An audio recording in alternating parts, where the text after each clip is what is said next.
Ladies and gentlemen, members of the European Parliament, Chairperson, Madam, thank you for the invitation and thank you for the support you gave me, and thank you because you supported the campaign that my wife began. So thank you for supporting the campaign during my imprisonment, and thank you for welcoming her when she came to the Parliament 2 years ago to support my liberation campaign. Your campaign was extremely important. Your message of solidarity came to me in my cell in Egypt, and it gave me a certain degree of protection during my imprisonment. And the most important thing is that it went together with other efforts throughout the world, and all of that together led to my release. And this has allowed me to be with you here today in this session. So thank you very much for that. Dear friends, I spent more than 900 days that started with 3 days during which I was shackled. I was shackled to the wall. My hands were tied for 3 days. On the third day, I was taken to the public prosecutor, and when I came back on the last day of my forced disappearance, someone asked me, "What number are you?" And I said, "Honestly, I have no idea." And he said, "You spent the night here, so you should know your number." And I said, "I don't know my number." So he went to ask, and then he came back, and they said to him, "No, this person has no number." When I went to prison and I met thousands of prisoners during my period of imprisonment, I understood that there are numbers, and that during their forced release, people are given numbers, and they are kept shackled and tied to the wall, sometimes for months, and many people remain forcibly disappeared for years. This means that they are held in an unknown place, and their people, their families don't know where they are. And then there are places where from 9 o'clock at night until 4 in the morning, people are subjected to torture parties. They are beaten in attempts to extort confessions from them. During my last days in prison, I was subjected to another forced disappearance. I was blindfolded also during that time, and my hands were tied. I spent 2.5 years in prison in a room that was 23 square meters in size.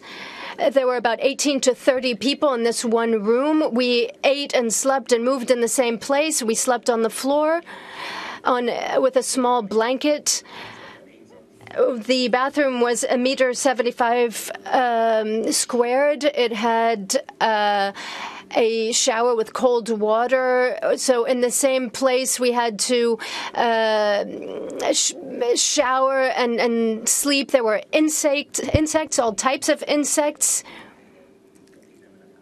And we were never brought anything to protect us from these insects. The conditions were inhumane. Sometimes there were 32 people, and we only had about 2/5 and a half of room to move because there were 32 of us in the same room, and we had to sleep in shifts because there wasn't enough room on the floor.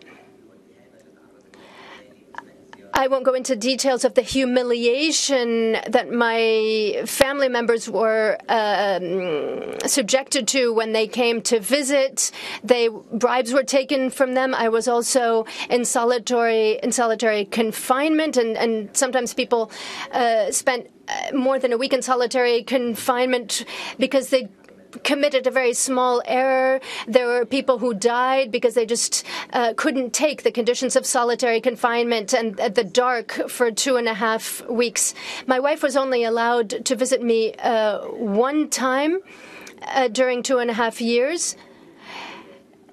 The requests of my lawyers to visit were refused.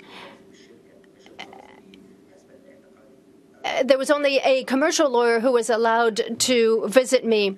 I wasn't allowed phone calls with my family members, even though Egyptian law says that you're allowed to communicate with your family by phone once a week.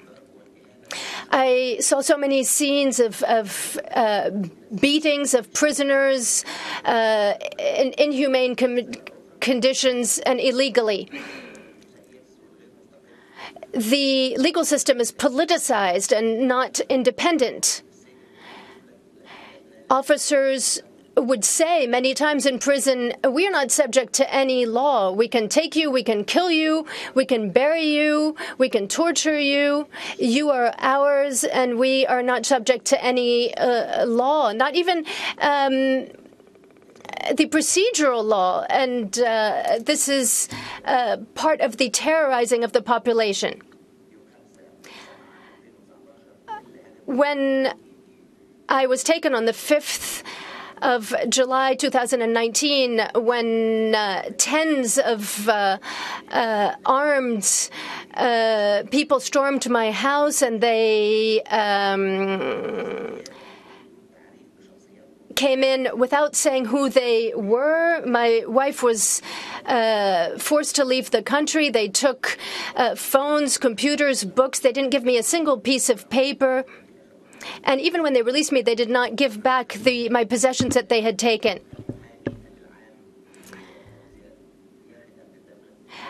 There were 120 visits to the law 30 times during 2.5 years.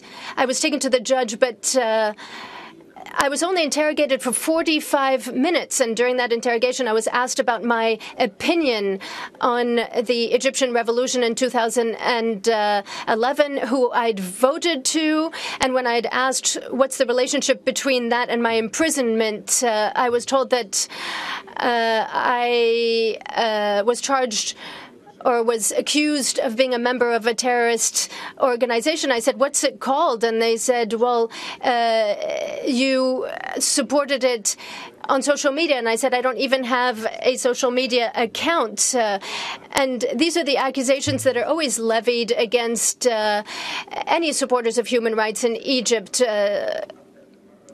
Ladies and gentlemen, you asked many times that the Egyptian government be held to account, but unfortunately your requests were not answered. Your desire needs to be translated into action that will change the behavior of the Egyptian government. Unfortunately, that hasn't happened. And unfortunately, there is cooperation and funding to the Egyptian government, which poses the question, is there any punishment to the behavior of the government? Unfortunately, we haven't seen any yet. Egypt is a state of fear. Human rights organizations are no longer allowed to work. People are imprisoned. They're prevented from traveling. Political parties are not able to work. They're afraid that people will be arrested at the headquarters of their parties. There were hundreds that were arrested who were with me in prison just because an officer would confiscate their phone just to check if there was any comment, sometimes just supporting a dissident opinion, and based on that they would be imprisoned. This terror takes on many forms and continues. And this terror will be used against me so that I will remain silent even after my release, but I will not. People in Egypt are poor. They're subject to oppression and fraud. And if people think that that is stability, then that is not true stability.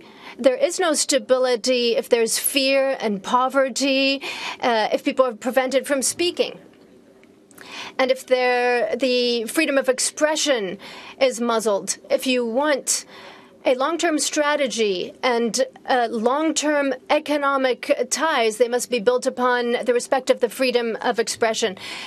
The whole region, not just Egypt, is boiling, and the situation cannot continue.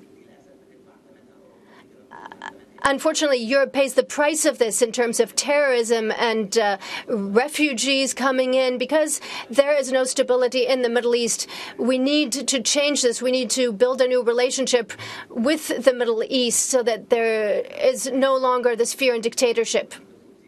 I know that soon you will receive a visit from governmental delegations from Egypt. In the prison I was in for 2.5 years, there was a very small place where we could stretch our legs for an hour and a half. And next to that, there was a big field, but we were never allowed to use it. And when officials would visit, they would come and take pictures next to that field to show that human rights are upheld in Egypt. And this is a distortion of the facts. They're trying to show a picture that is not true. The emergency law has not been repealed, and there will be no real change. For months and months, we have heard that prisoners will be released. You were successful in obtaining my release and the release of some prisoners, but there are still 60,000 prisoners who are innocent, who are still in prisons, and the situation will only change if we all move together. We need to change the rules of the game. We have to force them to put an end to the crisis of human rights and the crisis that prisoners are subjected to in prisons. The governments of Europe are unable to move, and their vision of their interest is short-sighted.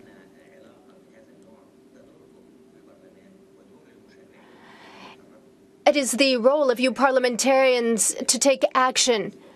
Thanks to your statements and your decisions and your speeches, thanks to the fact that your voices were heard, I was released, and I call upon you to continue and to work along with your colleagues in other European parliaments to take real decisions which will make the Egyptian government face its responsibility.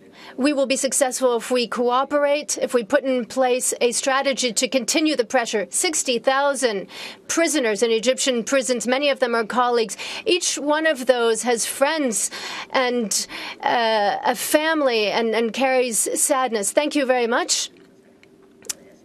And I apologize for taking up so much time.